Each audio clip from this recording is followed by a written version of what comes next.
ngir yombalal leen seen accès Dakar Buzz daal dinañ leen di indil application bi waaw kay jëlal sa téléphone dugg Play Store wala App Store daal di fay tapé Dakar Buzz nga gis sa flèche boobu di la indiquer installation bi nga daal di fay cliquer.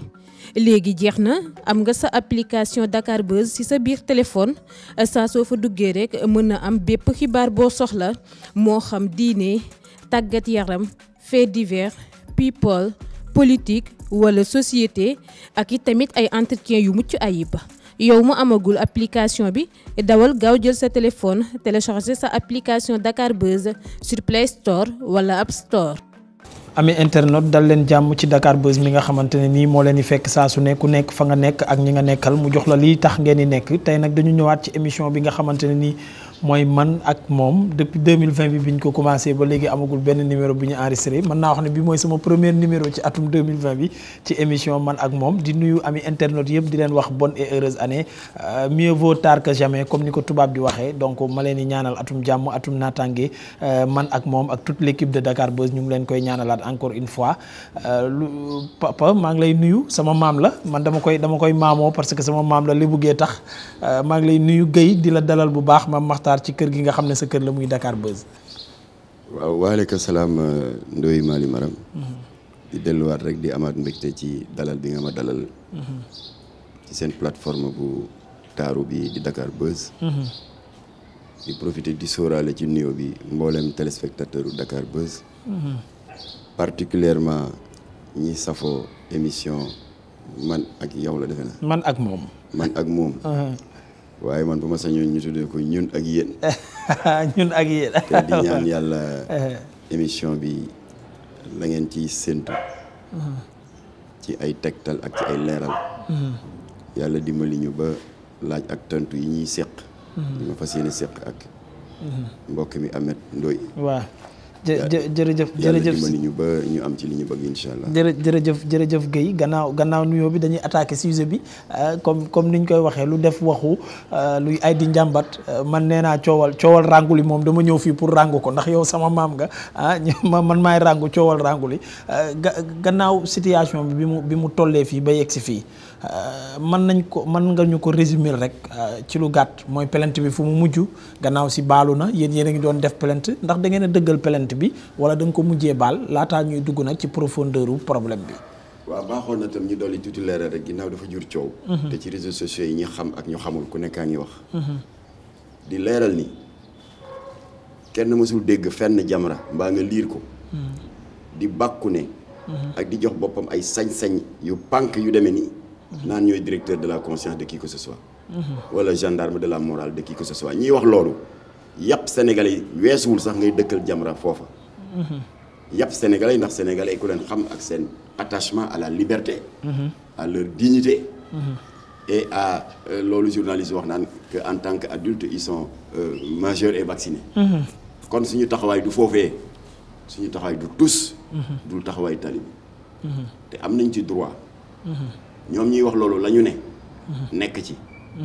te safaanoowul ak yoon. ñun loolu la ñu amee droit en tant que talibé joxante loxo ngir sàmm valeur yi fi mag ñi bàyyi c'est notre droit. parce que am na benn journaliste boo xam ne dafa daan dal suñu kaw bi ñuy jàmmarloo ak les 600 loges maçonniques. yi fi bëggoon congrès en janvier 1er et 2 février 2018. ñu def coow li ñu fi def jarul ñu dellu ci détails yi ñëpp fekk nañ ko. ba état jox ñu dëgg. président de la république joxe ndigal.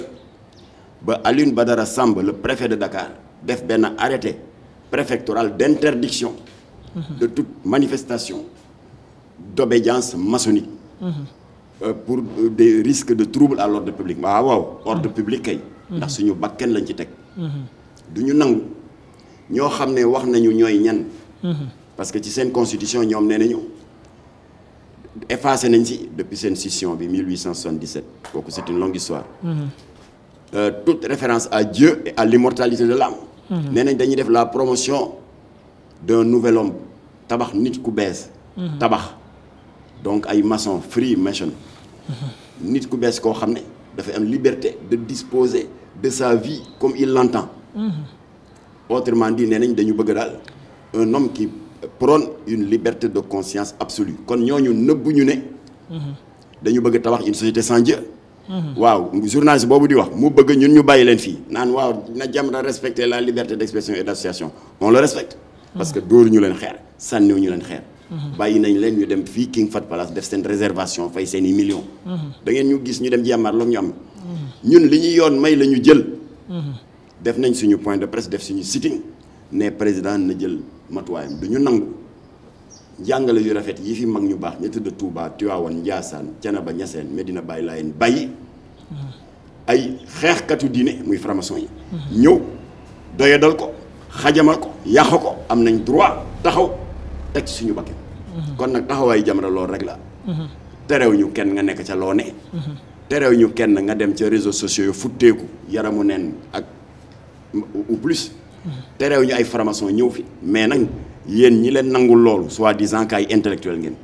na ngeen am la démocratie nangul ñu ñun aussi le droit en tant que talibé yu toroxlu joxante loxo seq ndono lu rafet loolu aar ko sàmm ko ba ku ko bëgg xajamal mbaa nga bëgg ci def suuf ak koo mën a doon lobby maçonnique lobby homosexuel wala lobby yi làqatu ci ginnaaw rangu am nañ droit jóg taxaw jàmmarloo ak yow mu jarañu lu ne c'est notre droit il faut nous reconnaître ça. mais Jamra wootewul ay directeur conscience ak rien ay taalibe lañu rek dañuy xeex ci lii ñu ne nag kuñ ci fekk ñu ngi ci kuñ ci fekkul ñu ngi ci ndax yéen ñiy wax.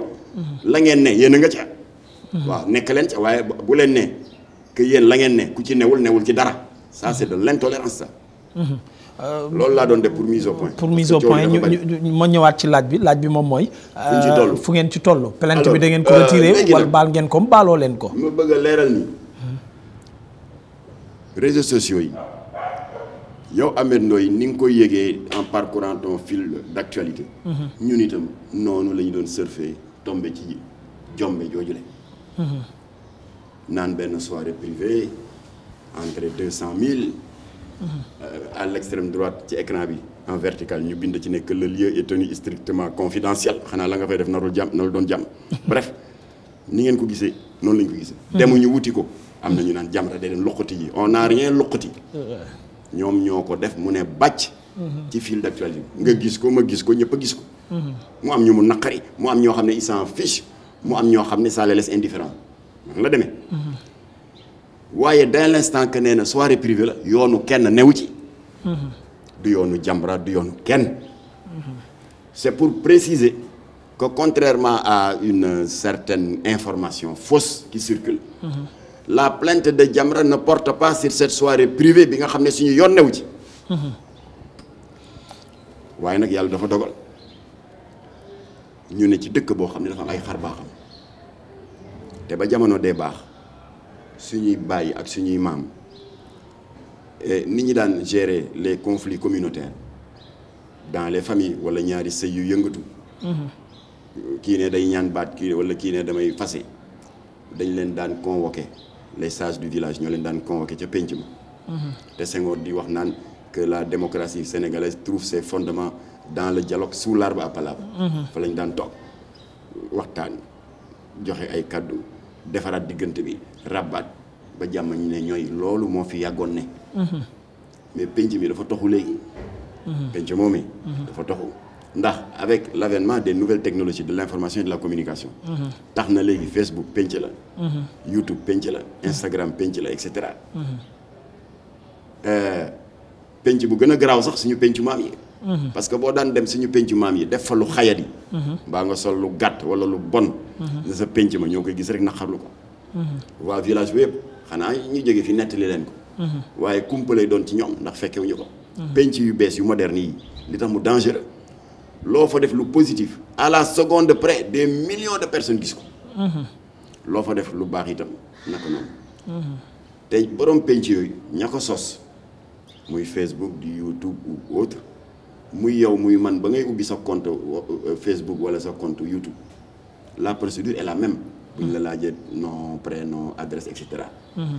am na lu ñuy wax document bu ñuy wax les règles de la communauté. xëy na ñu ci bari dañuy yàkkamte rek bàyyi mu jàll valider. waaye boo ko liiree.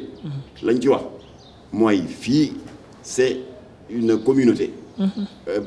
Regroupant des gens de sensibilités diverses. kon ñu ngi ñaan ku nekk ngir yàlla. bu ñu fi dugal des propos yuy lancer des appels à la haine raciale. ñu ngi ñaan ku nekk ñun waa Facebook wala ñun waa YouTube bu fi kenn di dugal des publications pornographiques obscènes qui peuvent choquer la sensibilité des uns et des autres. Autrement dit ñoom ñu ngi sàmmonte plateforme informatique yooyu avec ce credo universel largement partagé par toutes les démocraties du monde et qui dit que votre liberté s'arrête là où commence celle des autres. kon nekk na penc moo xam ne ormalante moo fa war a prévaloir penc moo xam ne le respect doit être réciproque. waaye rangu dafa ñëw jël la mu moom ak li ñeneen moom. ndax nit ki da nga war a ràññee loo moom ak loo xam ne da nga ko bokk ak ay nit. penc bi daf ko bokk ak ay nit. elle n'a pas le droit. futteeku ci. ak benn sagaru si tien sol slip. rax ci doole nag boole ci di jàllale ay vidéo avec des propos d'une obscénité yoo xam ne répété ko fii si plateau Dakar Buzz sax tegginuwul ñëpp ñu teg suñu bët. loolu la rangu def. mu jur coow ci dëkk bi mais kenn ñemewul wax. muy ndaataa talax rek ay mon corps m'appartient sama yaram lu ma neex laa ciy def ak yenn kaddu yi ñaaw. ñëpp di wax. boo gisee ñun waxuñu ci. parce qu'en fait Jamra toog na une semaine bi ndaw si di rëppi tous les jours que Dieu fait. bés bu ne ak façon. Jamra waxu ci Jamra naw da ci woon wax xam nga lu tax. il y a juste un an mois de mars bii. 2019. gis ngeen jàmmarloo bi ñu doon jàmmarloo ci wàllu xeex contre les dérives audiovisuelles. mu concerne woon particulièrement waa maîtresse d'un homme marié. yàlla dogal attekat bi du Jamra moo attekat bi di CNRA le conseil national de régulation de l'audiovisuel jox ñu dëgg. daal di confirmer ne langage vulgaire ak pornographie verbale bi Jamra wax am na. la promotion de l'adultère am na. l'apologie de la fornication maanaam di rafetal njaaloo def na am na. daal di jox ñooñu mise en demeure. mise en demeure mooy boo ko defaatee. li dal. je me rappelle defoon nañ ci émission man ak yow. jëloon naa aussi Calistasi mi nga xam ne dina bokkaat ci waxtaan wi. tey ci mujjantal bi dina ci bokkaat. mise en defoon nañ demeure ci waxtaan mooy bu ko defaatee. parce que moomuñu nit ñi. bu fekkee dañ la ne na nga def le pictogramme de limitation d'âge nga lànk.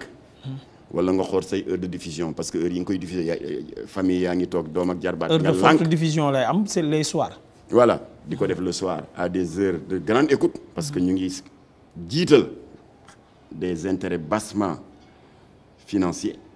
parce que annonceurs yi bu dee da nga koy diffuser à des heures tardives.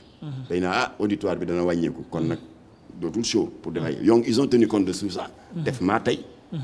alors CNRA dóor leen mise en demeure. mooy boo ko fi defaatee li daloon Walfadjri ci business du sexe. arrêté nañu diffusion ba. alamaan leen 5 millions moo leen di dal ak beneen télé noonu alors donc sanctionné nañu leen.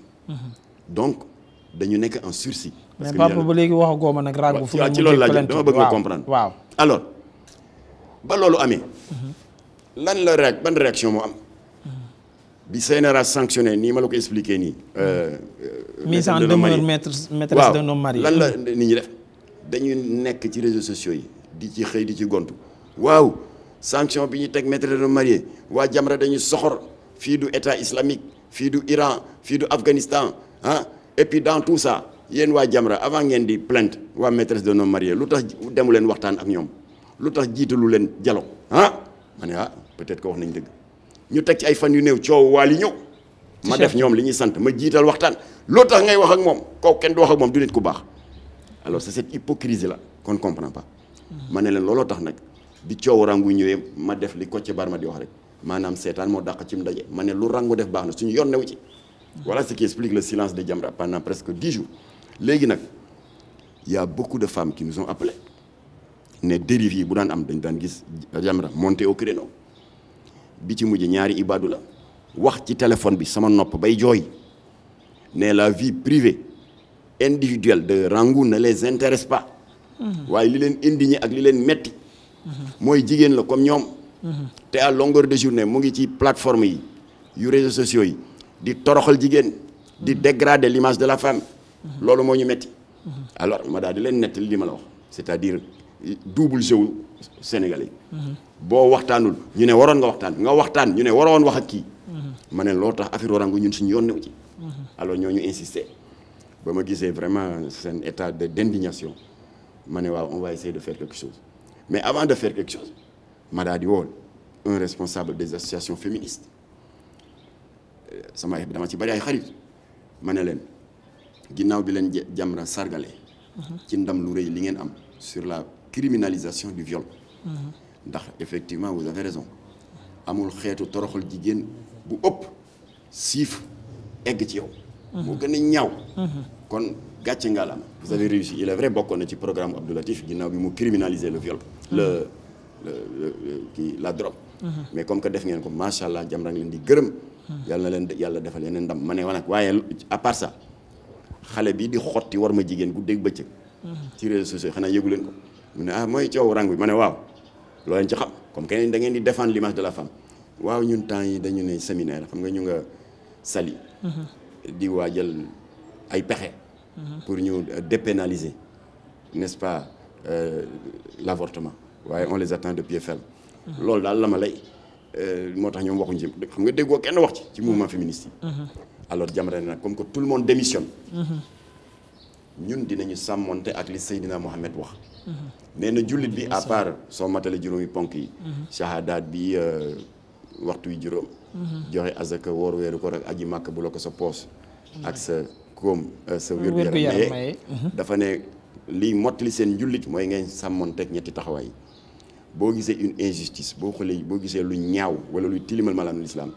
waajib la mooy obligation la pour yow jullit bi nga opposé wu ci fi yadihi la wax par l'action bu jàppandiwul nee na fi lisaanihi nga wax dénoncé su jàppandiwul fi xalbihi nga naqarlu ko sa xol ba yàlla xam ne da nga ci ñàkk pexe waaye naqari la Latif sax daan na tooñ sax naan fi xalbihi daal nañ ko bàyyeeg màggitum xobidaas yi nga xam ne mënuñu sax dox bu baax waaye ñun bu ñu tolloo ci suñuy kattan nañu def fi yadihi fi lisaanihi alors Jamra daal di jëfee loolu ñu daal di def une déclaration dénoncer cet exhibitionnisme sexuel et cette pornographie verbale daal di wax ni nag dinañ jël l'attache de notre avocat pour déposer une plainte en bonne et due forme comme na mu amee woon en 2016 concernant naataangoom boobu ñuy wax DS Major que je salue au passage parce que elle s'est métamorphosée ànd ak jom fas yéene delluwaat ci siratal mustaqim alors ñu ne kon dañuy defar plainte bi ñu defar plainte bi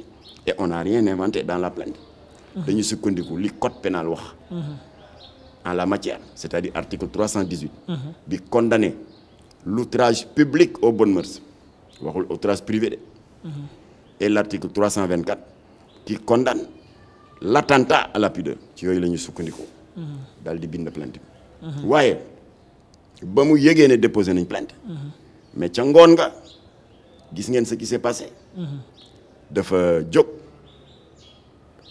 defaral ma benn vidéo boo xam ni jagleel ma ko man moom Rangu waaw kaani ko poobar ko non bëgguma nga wax ci vidéo boobu parce que poobar ko waaw dama bëgg ñu yem ci plainte dama bëgg ñu yem ci plainte bi parce que vidéo boobu waaw alors ba mu defee vidéo mooy deuxième point bi léegi plainte bi fu mu mujj loolu lee ko waral waaw li tax ngeen plainte waaw mais dama bëgg nga balaa nga may laaj plainte dinaa la wax li waral plainte rappelé nga ko plainte bi def na déedéet 2 plaintes la waaw plainte bi def nañ ko pour yi ma lay wax attentat à la pudeur outrage aux bonnes mœurs ba mu ko yëgee ci la def vidéo bii ma lay wax waaw yàq ma ci lu mel ni xeme nday waaw paa bii di wax dugg ci sama kër régulièrement la fay ñëw ma di ko ceebu jënal di ko defaral ataaya dégg nga njarum soow di ko attaayaal ba pare di ko présenter samay copains góor jigéen xam nga Jamra day xeex yooyu waaw ñu mu bëgg ñu déstabiliser démoraliser ñu tilimal ñu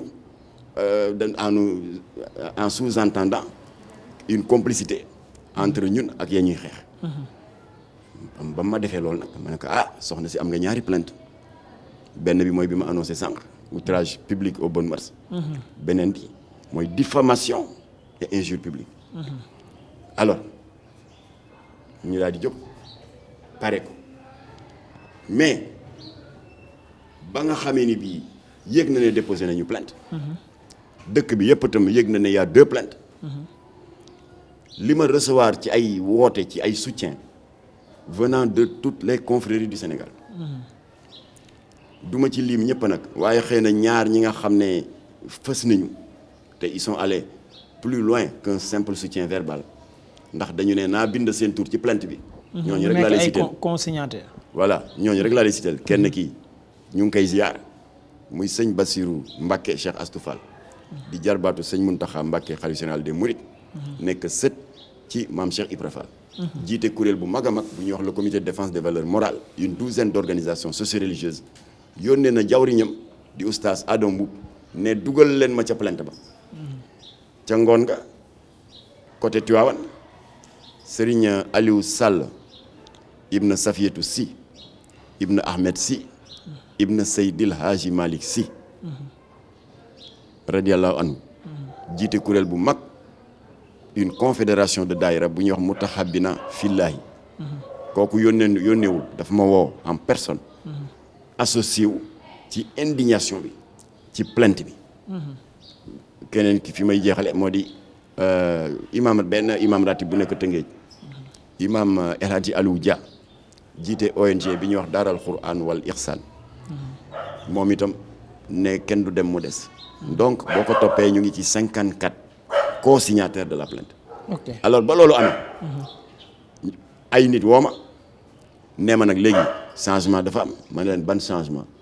ah xanaa demuloo tel site internet tel média en ligne ma ne leen lu fa xew mooy xas yu ñaaw yi ma ndaw si doon wax ne non dafa indiwaat beneen vidéo bi yoon day jéggalu ma ne jéggalu moom bi mu ñuy xas mu ne dafa dem en guerre contre Jamra te dinañ xam ne tey guerre dana saf mondial ma ne ko kon guerre bi gaaw naa jeex di mu ne ma waaw dafay jéggalu déglu ko rek ma déglu ko ay rey jàpp ma ndax sa fin ba mu jéggaloo ba noppi nee na dafa bëgg a ñëw ci Jamra di ñu jàppale ci combat yi ratata gars yi ne ma waaw looy def léegi nag comme que jéggalu na yéen Jamra yéenay woote ne l'islam dañuy santaane ngay jéggale ko jëlale waaw léegi lan ngeen nara comme que jéggalu na ak li mu la yàq li muy ñaaw yëpp di ay sos ba kiiwaat na ko yëpp reniewaat na boppam lan ngeen ci xam ak loo leen nar ma ne leen kilifa yii ma leen tuddal sànq ci 54 signataires yi waaw du teggin ma jékki-jékki rek mettre leen devant le fait accompli ndax nit ki boo amee foo ko teg moom it mu am fu mu la teg naxar am mu ñëw bokk ak yow indignation bi ba pare nëbbu ko daf si fës ba ne nañ ma dugal ma nekk co-signataire de la plainte du teggin ma jékki di leen mettre devant le fait accompli waaw moo tax nag yéen ñi ma doon laaj loo leen di tontu ci jéggulu yi loolu laa lay répété mooy weekend baa ngi doog a ubbi tey rek ci ajuma ji 54 kuréel yooyu am na ci ñoo xam ne jot naa réunion ak ñoom am na ñu ma war a giseel samedi ak dimanche léegi nag bu ñu gisee ñëpp ba am une position consensuelle su boobaa ñu biral ni lii mooy suñu position bu ko defee kilifa yooyu yëpp nag su boobaa bu ñu mënee jaaral gauche ma jaar gauche bu ñu mënee jaaral droite ma jaar droite bu ñu mënee taxawal ma taxaw kon man aw ma ci benn solo man tuuti naa ci léegi parce que mbir mi dafa dépassé jëmm ju ñàkk solo ji di jëmm Mame Mactar Gueye bu Jamra. waaw kon ci gàttal ci résumé mooy plainte bi ba fii ñuy waxee tembe fommagoo leen ko dëggalagoo leen ko ndax yaa ngi xaar ñooñu nga xam ne ñooy consignataire plainte bi mooy 54 membres yooyu ñëw di la jàppale di seen di ñëw ci problème bi fi am ñoom ngay xaar pour waxtaan ak ñoom ci week-end bi on rappelle que nous sommes le vendredi donc week-end bi su ñëwee su ngeen ci waxtaanee bu pare peut-être lundi ou mardi ñu xam fan ngeen ni mu jéeg plainte boobu contre Rango d'accord foofu leer na mais li ma bëggoon a laaj moom mooy vidéo boobu mu def maa nga doon wax sànq dinañ gën a ñëwaat ci vidéo bi mu tudd la wala tudd la mais ñu ci bari xel yi daj nañ ne yow lay waxal bi mu defee loolu ba nga yëg ko lan moo nekk sa réaction beneen laaj bi mooy pourquoi yow c'est-à-dire am na ñeneen ñu ci wax am na ñeneen ñu ko ñaawlu lu tax yow mu cité la. waaw parce que man du ma indi ñëlu man te maa ngi ci sant yàlla. du ma def des combats par procuration. man du ma def combat tappale. su may combattre dara damay affiché wu. taxaw ci télé yi wax. naqarlu. kon nag xam na Jamra. xam na Jamra bu mattee. day dem ba sës rek. je crois que loolu tax peut-être ok ban sa réaction bi nga ko yëgee bi nga yëgee affaire bi nu mu la def. ça m'a laissé ni chaud ni froid ndax xam nga lu tax. on en a vu d'autres. alors de sorte que ma ne waaw si yoon bi ñuy jaar nii. te suñu borom rek la ñuy jël à témoin. ndax nee na yéen jaam yi maa leen gën a jege seen buumu xol. ngërëmu yàlla rek lañ ciy séntu. moo tax ngërëmu doomu aadama intéressé wuñ. ok ndax boo jëlee une posture am ci ngërëmal doomu aadama te amoo ci ngërëmal yàlla. sànku nga. waaye boo amee ngërëmal yàlla te adduna bi yëpp contre la. nga wéttali ko yàlla xam ne ci sur la bonne voie. ok mais njaboot gi ku ci mel ni man nga xam ne sa sët laa comme ni ma ko waxee ci tijjinteelu émission bi njaboot gi soxna si njaboot gi mbokk yi ñi nga xam ne ñoo la wër parce que du neex ci xol nag sa kilifa parfois ngay dégg yenn tuuma yi ñu koy teg ci kawam bi loolu amee ñoom ban yëg-yëg la ñu am. waaw yëg-yëg bi ñu am. mooy yëg-yëg bi ay soskat ay yàqkat ak rambajkat yi ne woon Maxtaar dafa dem dugg ci estafu Wally xaw ma yëg-yëg boobu la ñu am. mooy ban ba ma ko sama benn jarbaat waxee. waaw tonton dama dégg ne estafu Wally bi ma ne ko xaaral ma tontu la ñi la wax loolu. ne leen wax leen lii ne leen wax naa ko nee na. estafu Wally dépassé na ko monté na grade léegi nee na mu nga ca mbandkat ya ca mbalaxkatu Wally yi ca taaxuraankat ya ne leen foofu laa ne waaye romb naa estaf mu ne pourtant ma ne déet comme que dañuy yàq nga yombalal leen ko ci sos ak wax ju ñaaw. yombalal leen ko moo ne man mii sa sët bu wax ji bu rangu jénnul woon baalu dinaa am lu ma naqari lool. ndax sopp ak cofeel gi ma am ci yow. xam nga yu ni mel laa bëgg a xam njaboot gi naka lañ ko dundee. da leen ci préparé wala la. waaw njaboot gi nag roode nañu léegi pour utiliser expression mécanicien yi. roode nañu ndax boo amee bàyyi boo xam ne depuis février 83. parce que si la ñuy sos Jamra. qui entre parenthèses juddul rek nekk ONG. waaye journal la danaa la yónnee en PC. par WhatsApp un des numéros de Jamra quand on était qu'un journal. boobu amuñu woon chantier sur des problèmes sociaux des médiations sociales non on s'occupait que de mœurs de dénonciation de dégradation des mœurs. am na numéro bu ma yor si sama téléphone dinaa la ko passe mooy combat ba ñu doon mënee au camp Claudel. voilà mooy internat wu jigéen ñi fii ci. ok boobu ay borom barke. am naa gaare seen oto.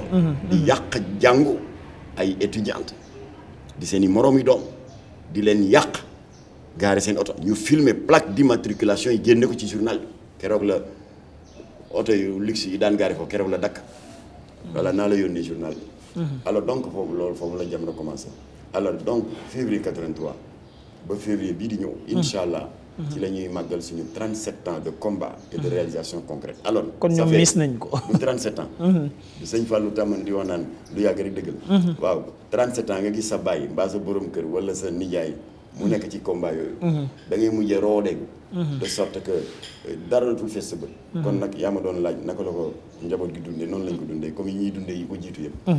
mais moom nag bi Rangou defee ay menaces menaces yi am na ci ñoo xamante ne ni say noonu comme ni nga ko waxee li ñu ragal wala li ñu njort mooy ndax xamante nga ak moom. ndax mos ngeen gisante. musoo dem ci këram. xaw ma dafa njool xaw ma ci vidéo rek nga ko gisee. ni ngeen koy gisee yéen. en tant que membre de Facebook di surfer ci fil d'actualité bi jékki mu ne jameet sa kaw. noonu la ko Jamra gis xamuñu ko. gisuñu ko xamuñu fu mu dëkk. yow aussi tontu nga ak ay menaces mooy di nga wax kilifa yi nekkoon ci soirée privée boobu. wala ñiy dooleel Rangou du ma la laaj yan kilifa la ndax xam naa ne doo ko wax fii boo ko naroon wax nga ko bu yàgg ba coow li gënee metti mais li ma bëgg ñu waxtaane ci loolu dama ci jaar jàppandu si pour ñu waxtaan si mooy à chaque fois ñiy def li ñun ci suñu sénégalais lambda yi ñun ñëpp li ñuy jàpp mooy dafa am kilifa yu mag yu nekk seen ginnaaw di leen dooleel.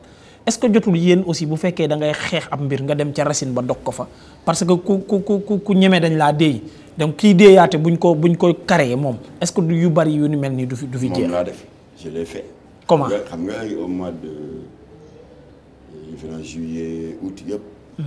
bi fi imam Massamba Diop brandirait la menace. ne Wally bu retiré wul plainte boobu.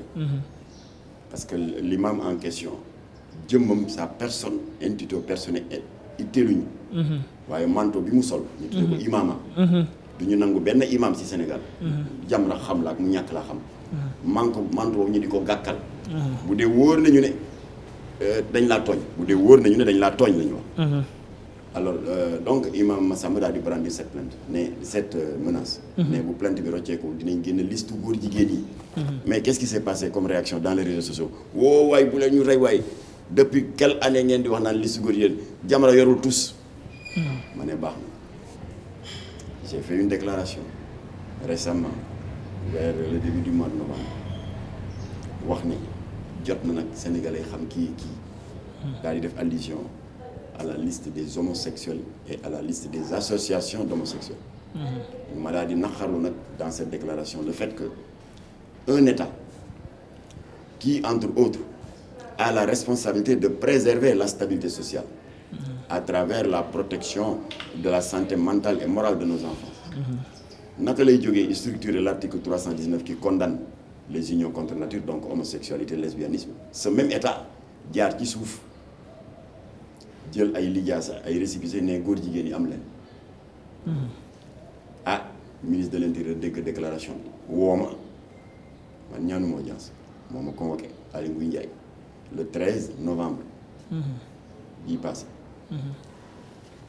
ma dem wuy ji ko mu présenté ma kàngam yi muy liggéeyal particulièrement le secrétaire général du ministère de l'Intérieur Ibrahima Sall ne ma waa dégg nañ sa déclaration waaye notre responsabilité morale est interpellée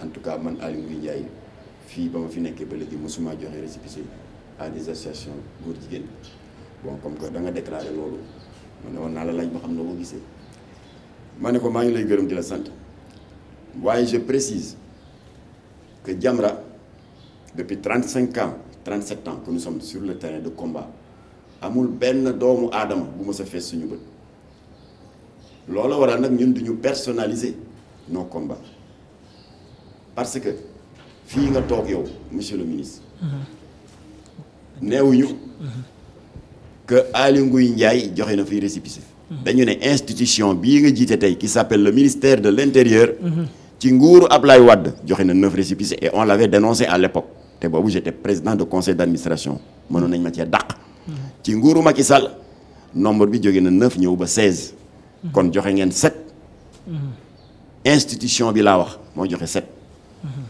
mu ne ma ndax mën nga ci joxe exemple ma ne ko dinaa la jox 16 yëpp waaye dama la jox 3 à titre d'illustration pour que temps bi bañ a jeex pour suñu temps waxtaan ma ne ko bindal association homosexuelle la plus virulente mooy AIDS ñu ngi ci réew mi Diadji Diouf moo ko jiite seen siège mu ngi Parcelles adresse temps ma ne ko numéro de récépissé 1544 en date du temps délivré par la DGAT la direction de l'administration générale du territoire du ministère de l'Intérieur du Sénégal ma ne ko benn ngoog ma ne ko beneen deuxième association kooku am na 635 membres beneen deuxième association bi góor jigéen dirigé par seen président di Diadji Diouf kuréel baa ngi tudd Prudence créé le tel numéro de récépissé le temps adresse à Dakar telle adresse date de délivrance du récépissé telle date délivré par qui le ministère de l'Intérieur du Sénégal ma ne ko 3e spécimen bi ma ne ko après nga jox ma sa adresse email ma yónnee la toute la documentation 3e spécimen bi moo di góor jigéen yu jigéen yi les lesbiennes ndax dañ doon wax naan Jamra day coow rek récépissé baa ngi nii ministère de l'Intérieur moo leen ko jox ñoom ñu ngi tudd sourire de femme Ndey Kébé gën a wow bët rangu moo leen jiite adresse temps numéro de récépissé temps date de délivré temps délivré par qui ministère de l'Intérieur alors ba ma génnee nag ma def déclaration ma ne ana ñu doon wax naan Jamra day show amul liste góor jigéen ma ne liste góor jigéen yeeg liste association góor jigéen yi jox nañ ko Aly Ngouille Ndiaye laaj leen ko ndax Jamra ngelaw la ko jox wala c'est du béton de la même manière bi coow rangu bi jibee ñun on a mis en garde ñi làqatu ci moom di ko manipuler ndax ku am fit rek dañ la déy comme ni nga ko waxee léegi on les a mis en garde parce que nee nañu leen ci ñi koy ruux. ña nga xam ne bindu woon nañu ci soirée bi. via infoline xam nañu leen xam nga infoline dafa dangereux.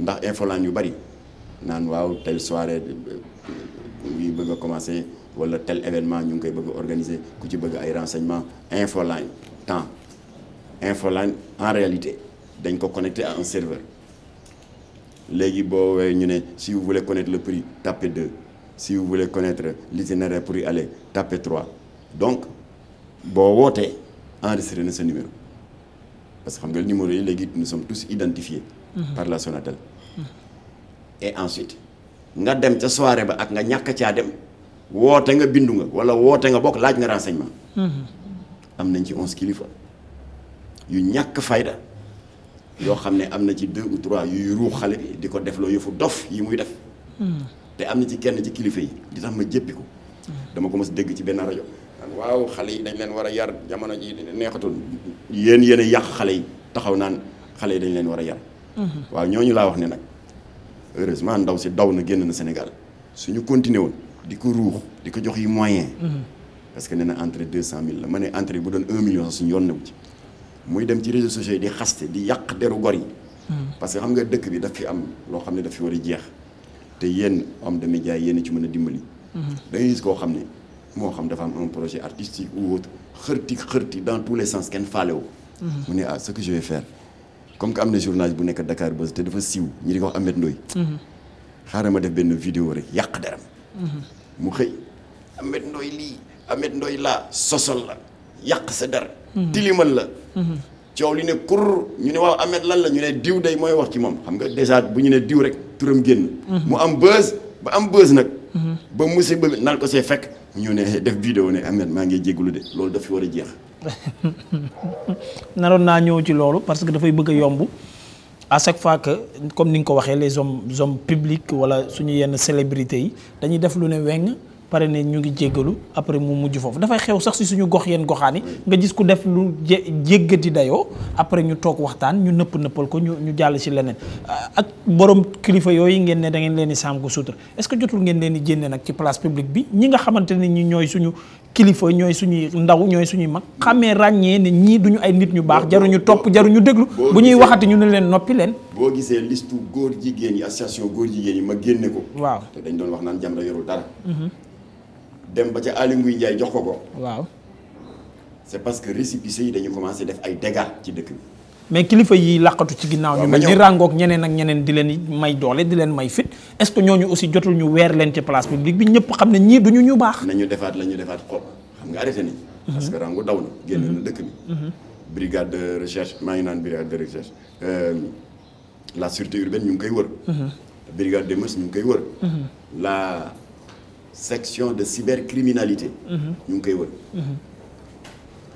ndax xam nga caay-caay gi mu def daf ko def sur un support informatique alors xam nga bu ko defee ña daan rëppi yëpp autour d'elle xam nga dañuy daw voilà kon nii ma gardé woon en stand-by liste góor jigéen ñi ba moment opportun ma génne ko kon am na jox naa ko Aly Ngouille Ndiaye de la même manière ñii tamit ñu ngi garder seeni tour en stand-by parce que xamuñu coow rangu fu muy mujj waaw si on voit que il continue seen activisme fa ñu jaar ak Jaaji Diouf di jiite kuréelu góor jigéen AIDS avec ses 635 membres fa ñu jaar ak association góor jigéen boobu ñuy wax Prudence bu Jamil Bangoura yëpp jox nañu coordonnées yi au ministre de l'Intérieur ak yeneen yi ci des alors su boobaa daañ fa jaar ak ñoom voilà kon nag on l'a suspendu mais on n'a pas renoncé à ça ngir yombalal leen seen accès Dakar Buzz daal dinañ leen di indil application bi waaw kay